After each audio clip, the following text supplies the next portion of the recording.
โอ้กินฮอดเขาคือมาทำไมโอ้ยเนาะเขาไม่ทนหน่อยบ้าง อย่าให้เขาสิกลับบอกเลยเด้อให้เขามาหอยครั้งสุดท้ายเคยแม่ลิ้นน้ำข่อยเด้อ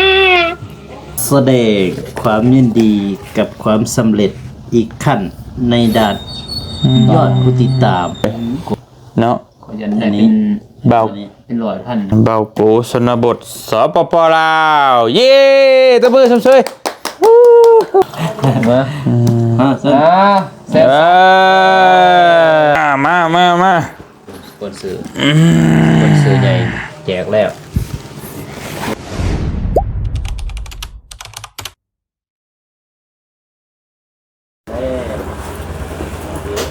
ถ่ายคลิปพร้อมเลย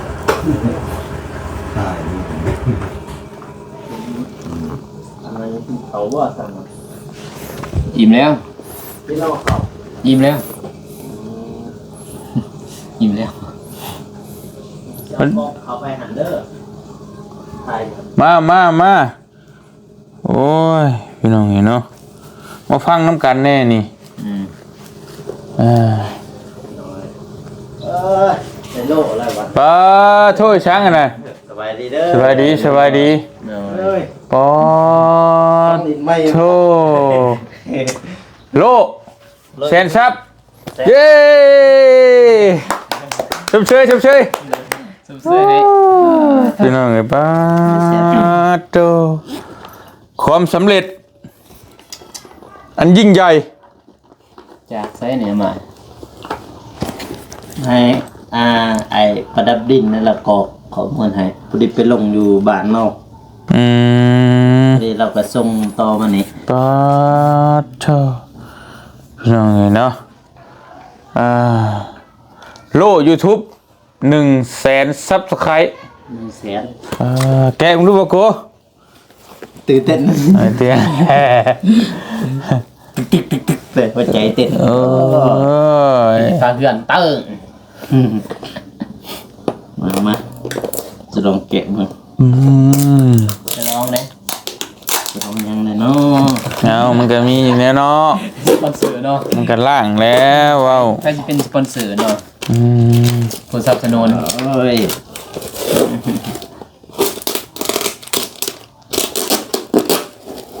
เอาท่านถึง10,000จ้ะ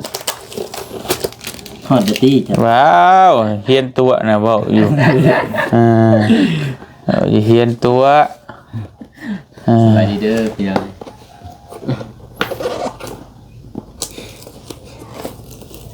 เฮ้ยฉีกยากแท้มีดเนาะใส่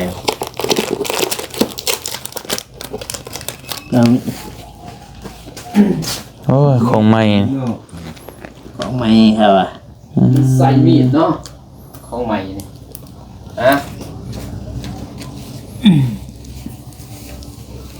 เมืองท่าแต่งคือว่าคนแรกบ่นี่คนแรกอย่างนี้แรกเลย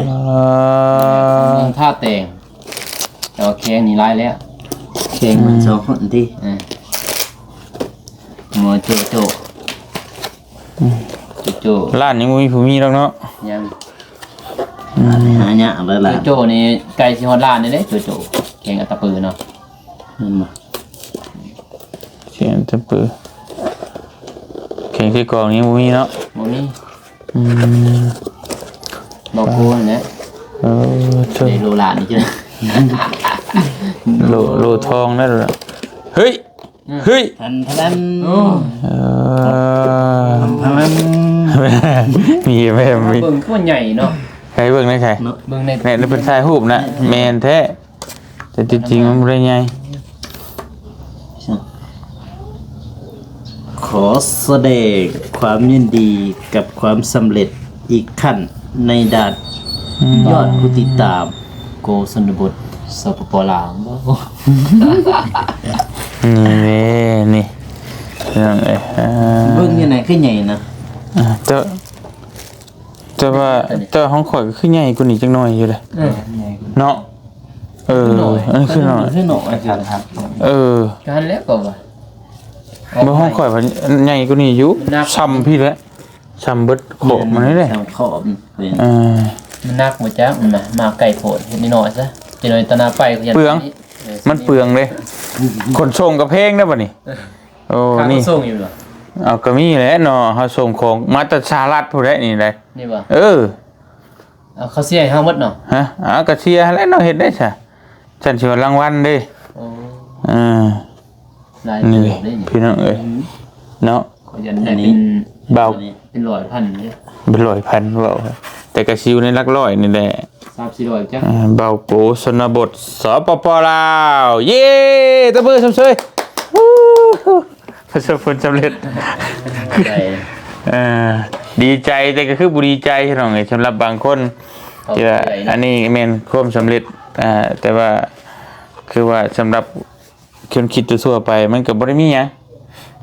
ก็คือใบย่อเนี่ยใบมีลายเส้นข้างในเนาะ แม่นอันนี้คือว่าความสำเร็จของเฮาไปถึงขั้นนี้แล้วเพิ่นก็คำคืนนักกีฬาก็เป็นเหรียญนี่ผู้จะเป็น เงินเหรียญ YouTube เหรียญเงินเหรียญทองอันนี้เหรียญเงินคำว่านักกีฬาก็เหรียญทองน่ะล้านทรัพย์ ร้านซับ แม่น CEO YouTube นี่ ได้เป็น CEO เป็น CEO แล้ว ถ่ายรูปจับมือถ่ายรูปจับดูโอ้เอานี่ ต้องย้ำก่อน นี่ ให้เพิ่นเข้ากันเนาะ เฮ็ดหน้าโอ้ เสาเลยอยู่ เอาพี่น้องเมืองท่าแตงคนแรกปะเท่าเนาะ คนตรง มาอัดเลย จำได้แน่ๆผู้ติดตามจาก100-5,000จาก1,000-500,000ไม่น้อย เส้นหาละ จากเสร็จไป5ล้านนี่บัด คำมันเลขเงินได้ใครอยู่เนาะ เป็นเงินบ่จักน่ะ โอ้ยเป็นอลูมิเนียมจะก็เบิ่งว่า จั เงิ ก น เป็น เล เบิ่ ย งเป็นบุญเนี่ย โอ้ย โอ้เห็นหอนนาเลย คำมัน แมน อยากได้บ่เว้านุ่ง ก็แล้วว่าจะเบียดจอดให้ เฮ็ดเองนะอันยากซะคันบ่ได้เฮ็ดเองนะ บ่คำว่าบ่มีชื่อเขาสิเอามาให้ดอกอันหนึงของข่อยได้2อัน นี่ว่ามีว่าติดเนาะ มันเป็นชื่อได้ชื่อข่อยบ่ได้เด้ บ่แล้วเฮาเหยียบเอาเองเฮาก็ ประมาณเหยียบเอาเองบัดนี้ ใส่ว่า บ่นุ่ง ตามมาสอบวันนี้ บ่ใส่บ่นุ่งถ่ายรูปไปได้รับรู้เบิ่งหาส่งกันก็ได้20,000กู ไปหาสอบพุ่น คือเก่าโอ้ย ต่างว่าได้เซนซับได้บ่นี่เนาะมันก็ธรรมดาเนาะนี่ก็เป็ ธ น รรมดานั่นแหละ เป็นโยก เป็นแมนเป็นอลูมิเนียมเลย ติดซื้อนี่ก็เว้นไปซื้อตลาดมาใส่ ถ้าเบิ่งท้องพอแล้วจักสิเป็นได้ตัวท้อง เนาะ มันบ่เคยได้ จะน้อยจะน้อยก็หมด แชร์ให้เด้อกดไลค์กดแชร์ให้เด้อพี่น้องเด้อก ด3ทีเทื่อแล้วก็ อ่า ราย2นี่กดตั้งอีเมลราย2 ว้าเท่า โดนพอเบิ่งอยู่นี่คือใหญ่นี่เนาะ แต่ว่าของข่อยใหญ่กว่านี้เด้อน อนเลยนอนหลับ ข้าวตะกี้นี่มันน้อย เขาเลยไฟของเรา เพิ่น เขา เพิ่นเฮ็ดกระชัดรัดลงเนี่ยเนาะคล้ายๆว่า ใช่เป็นเห็นน้อยลง มันหนักเด้ ใจพาเฮือนถึงบ่ว่านอนเด้อ คือนะ โอ้ความสำเร็จ แล้ว อันยิ่งใหญ่ นอนหลับบ่ได้แมลง โอ้โหเอาไปอ้างในเถา ไปไม่ไปอ่านเพิ่นสลองเนาะถามเต้าเด้ เย้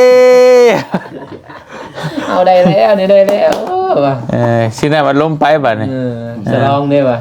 ปีดจ้ะ จริงกู้ชนบทสปปลาว จักมือ มัดนะที่มา เนี่ โค ย ตร ตะกอกประมาณ2ติด ไวอยู่ใช่ไว 2ติดมาครับ พินคอยที่บนมาโทรเบิ่งมาแล้วจะพิน ได้เข้าไปเบิ่งแล้วบ่ล่ะ โทรเอานะมีเบอร์เลย ถามเบิ่งแล้วมาเกาะก็ได้ พิน3 เดือน4 เดือนว่าซั่น ที่จริงมันบ่อยากจะเฮิงปานใดนะเดี๋ยวนี้ไว้ นี่ให้เขากอก2ติดแต่ว่ามาหอดถ้าแต่นี่ประมาณ3มื้อแล้ว น่ะ อืม ไว้เนาะ อืม สหรัฐพุ่น โอ้ของข่อยบัดเรือนปลาย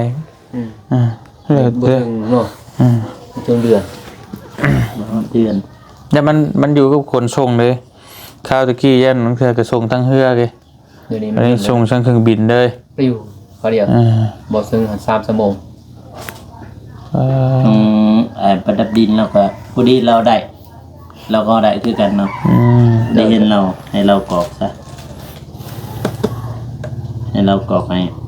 อ่า เพราะว่ามันยังมีกรอกข้อมูลมาใหม่เด้ อ่าก รอกข้อมูลเพิ่มอีกแปลว่าให้โลเอาลงใช้หั่นนะ อ่า บ่ได้เห็นเราเฮ็ดตัวเองก็ให้เราสักกรอก ก็แม่นพินเนาะพินก็ไปเลยเนาะนี่คือกันนี่คือเสื้อเนาะก็มาให้หมดพี่ มาถึกอยู่ที่จริงมันบ่ได้มีศูนย์มีหยังนะ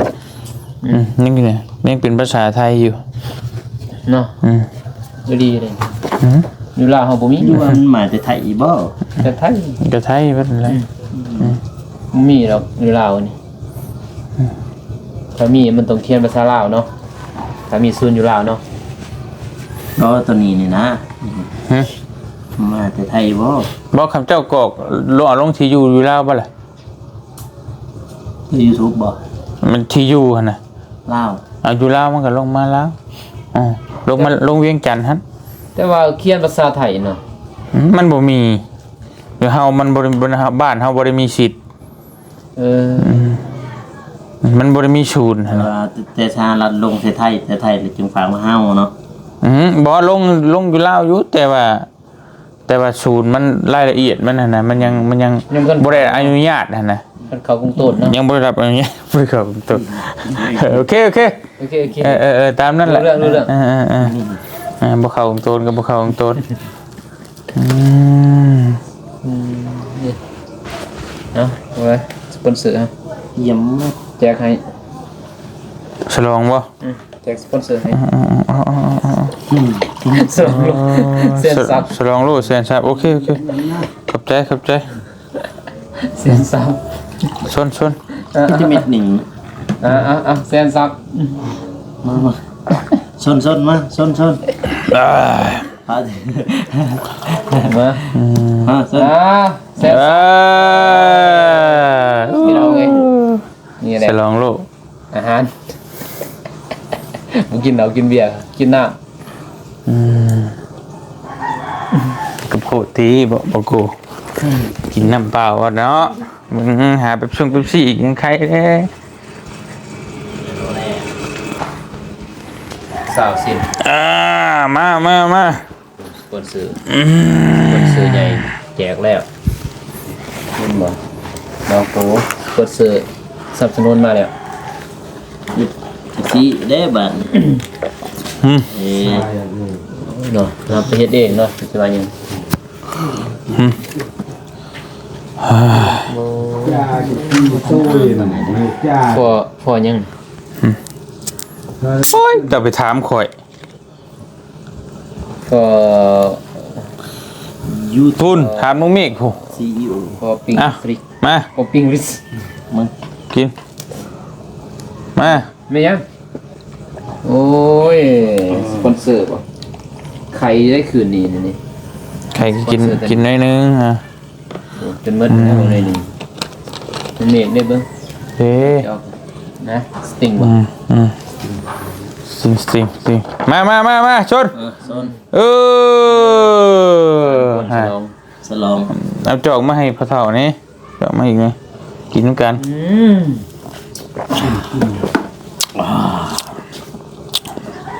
ว้าโตแซ่บ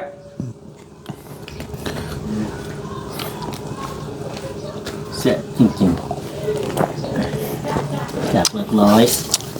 มันเป็นพัน เป็นหลักแสน เอาบักละทำเว้ย จากหลักแสน เป๊ปซี่ลูก หลักละ มาเว้ย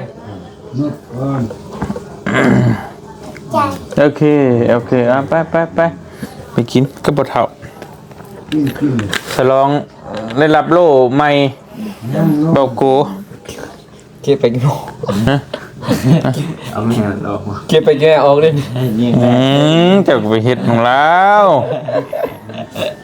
ไปให้คือชาวนาไอ้เว้นอีกอะ ติดเลยเนาะเว้ยนั่นโอ้มีในออยด้วย อืม อ่อยหน้าได้ อืม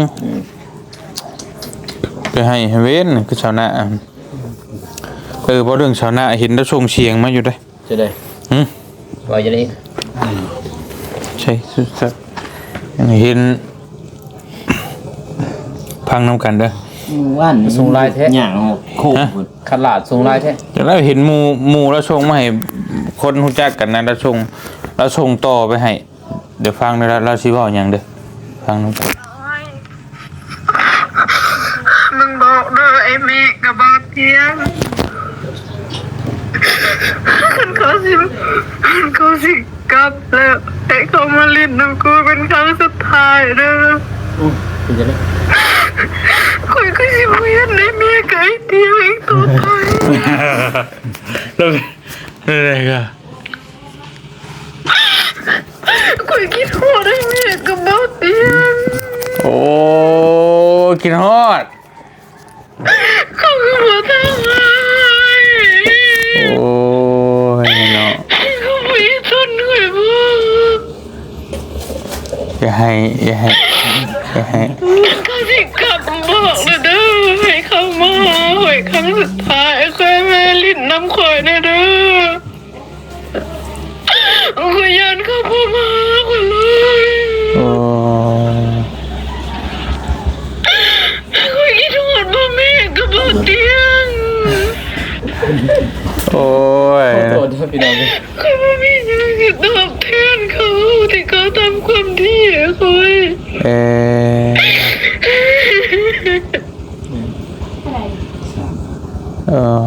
จบ จบ โอ้แล้วหูแล้วสิเหมือเนาะ แล้วคือหูว่าเฮาสิมือเฮาบอกแล้วตอนไหน ก็หันนั่น จักดิ เฮ้ย บ่ทันไปหาเราได้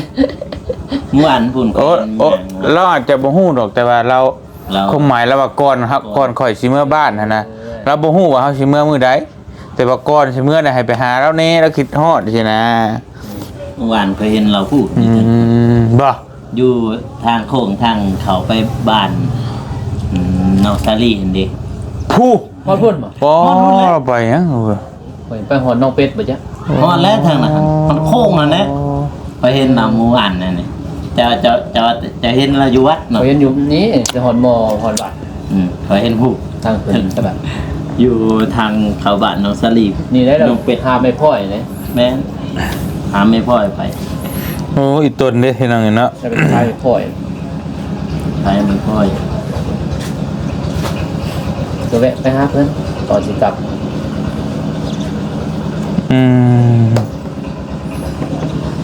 ไปซื้อนั่นแน่นอนงานเนาะแนวตากเครื่องเลยเศร้า ถึงว่าแหละโอ้เดี๋ยวจะแวะไปดินน้ำเพิ่นพี่น้องเอ้ยเนาะสาวนะ ให้คิดฮอด เป็นเบิ่งไปจ้ะ บ่เตียงกับน้องมีกว่าฉันคือบ่คิดฮอดบ่เอานุ่งนำนี่ เราบ่จื้อค่อย เบ้าช่างเว้า บ่เคยเห็นเลย นี่เราสิเคยเห็นเราสิหูกับเบาตูนกับเบาเจ็บไปเราบ่หู ว่าจะได้เราไปหูเบาเนี่ย เบาเหย่าเราโทรหาเบาเหย่าหวานเบิ่งในคลิปเบาบุญให้งูโห บ่โทรว่าจังได๋ คนตกขะเมื่อเดือนคอยให้เบาเตียงเบาเมงมาซอยแหน่เราอ่ะ ยังมุงหลังคาแล้วยังข้างๆวันนี้เนาะ ทางข้างมาซอยคนนี้ก่อนราสิกลับมีหยังแล้วก็เว้าแล้วแต่เบาเหย่าผมก็เบิ่งอยู่โคตรว่าบ่ได้เลยกับเบาตูนยังเด้เพิ่นอยู่หั่นเบาบุญ โอเคมีแต่ฟังเบิ่งเนาะคำนั่นก็น่าจะตอนแรงพุ่นแหละคือไปลิ้นน้ำเหล้าจักเล็กจักน้อยพี่น้องเอ้ยโอ้ย คนนี้เนาะดินเลย แน่กระบาบกระเบาะเนาะไปซะนะทั้งมาเตียงกับโคโตจบคลิปแล้วก็เดินทางก่อนไปคุยเรื่องสร้างเรื่องไม่เรื่องต่อเพื่อนน้องซาลีก่อนอันนั้นอันเพิ่นมื้อใดเพิ่นมาแตะป่าทั้งน้องเคยเจ้าไม่ เดี๋ยวยังทันโทรประมาณขยันมื้ออื่นมื้อเบิ่งก็พอมันก็ใกล้เด้พุ่นเด้เขตบ้านน้องเมฆใกล้พุ่นบ้านทางห้วยลิง วิ่ง ผู้ทางอัตตปือให้ดังปักซองราคา12 โอเคพี่น้องเดี๋ยวไปบ้านน้องสารีบ้านน้องเดิมก่อนเดี๋ยวจังใดก็จังมาต่อกันเดี๋ยวสิแวะประดิษฐ์นุสานะก่อนจะได้จะน้อยก่อนกลับเนาะพี่น้องเนาะสำหรับคลิปนี้ก็ดีใจเด้อบ่าวกูเด้อตบมือชมเชยความสำเร็จนั้นยิ่งใหญ่ผ่านไปอีกก้าวหนึงพี่น้องบ้านน้องตามมา โอเคตามไปอันดับ2 ไป อันดับ220,000ท่านนะมันจะประสาน เพิ่น 20,000ปลายได้ เพิ่นก็ดีแล้วเพิ่นตั้งก่อนคอยได้เพิ่นใน YouTube ตอนก่อน แต่เบาเตียงเฮ็ดพุ่นแหละพอเพิ่นคลายมาอันนี้ตะกี้ ใช้ทะเล มักทุเรียน ไปเลยนะเฮ็ดทึกกระโคนนะ เฮ็ดกินมักทะลกทุเรียนพุ่นได้เป็น มีมักเรียนบ่นี่ แต่ว่ามีแต่บ่ทันได้สุกเราบ่ทันได้ มากกว่านาพอดี อยู่ใช้สวนมัน ถ้ามันเกาะ ไกลบ่ ประมาณ20ปลาย เขาว่านั่นไปเบิ่งเนาะเดี๋ยวไปเบิ่งสวนทุเรียนบ่กูพี่น้องเอ้ยสุกก็บ่ 10ปลาย 10 ป้ายละ สุกบ่สุกก็บ่ได้ว่าดอกอยากเบิ่งนะมันเป็นแบบใดมากมันดูจังไดบ้านเฮามันปลูกบ่ได้เด้มันบ่มีแถวบ้านข่อยนะหาเบิ่งต้นมันยังบ่มี บ่มีมัน ปลูกบ่ได้ อิ่มกับป้าอิ่ม ฮ้อนมัน มันฮ้อนได้ เราเป็น ป้า คน นี่ได้บ้านมันเหี้ยเลย ไปโอเคพี่น้องเอ้ยจังไดก็ขอจบคลิปแล้วก็เดินทางก่อนอยู่ดีมีแฮงบัดสุขทุกคนเด้อวันนี้เด้อไปเจอกันอยู่บ้านน้องสาลีไปบ๊ายบายช่องบ่เตียงเด้อช่องบ่โก